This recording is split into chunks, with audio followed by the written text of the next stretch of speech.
আমাদের নৌ সেক্টরে সম্মানিত ঘটে যাওয়া এক অনাকাঙ্ক্ষিত ঘটনার জন্য আমরা দুঃখ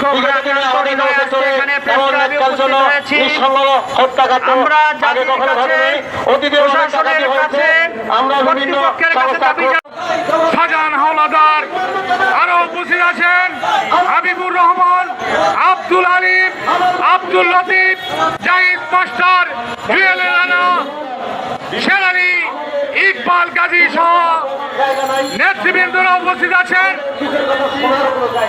সংগ্রামী সাহায্য বন্ধুরা, আপনারা সারা বাংলাদেশের সকল মানুষ জানেন গতকালকে চাঁদপুর অঞ্চলে নৌপথে একটি ভয়াবহ নৌ ডাকাতি সংঘটিত হয়।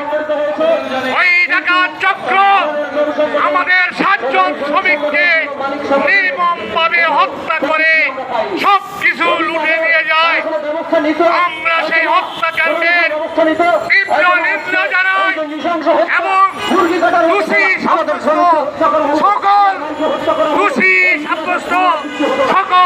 ওই খুনি চক্রকে গ্রেপ্তার করে শাস্তি দিতে হবে। সংগ্রামী সাহায্য বন্ধুরা, শুধু তাই নয়, ওই গজারিয়া অঞ্চলে গজারিয়ায় বালুবাহী নৌযানগুলোর উপর বালুমহল ইজারাদারের লোকজন চড়াও হয়ে তাদের নির্মমভাবে নির্যাতন করে তাদের টাকা পয়সা ছিনিয়ে নিয়ে যায়। এই 12 দফা দাবি আমরা সরকারের কাছে দিয়েছি, উপদেষ্টা মণ্ডলীর কাছে দিয়েছি। আমরা বলেছি এই নৌপথের নৌ সেক্টরের নৌ শ্রমিকের সমস্যাগুলি আলোচনার মাধ্যমে সমাধান করুন। কিন্তু উপদেষ্টা মহোদয় তথা মন্ত্রণালয় এই মত বিনিময় সভাটি নিয়ে কাল ক্ষেপণ করে যাচ্ছে।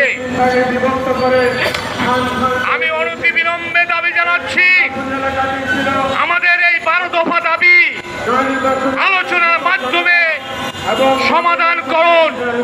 আর না হয় আজকে যে ঘটনা ঘটছে এই ধরনের ঘটনা পুনরাবৃত্তি ঘটে কিনা আল্লাহ জানে। কাজেই নৌ সেক্টর রক্ষায় 12 দফা দাবি অবিলম্বে বাস্তবায়ন করতে হবে। আমি আবারও উপদেষ্টা মণ্ডলীর কাছে আমি উদাত্ত আহ্বান রাখছি।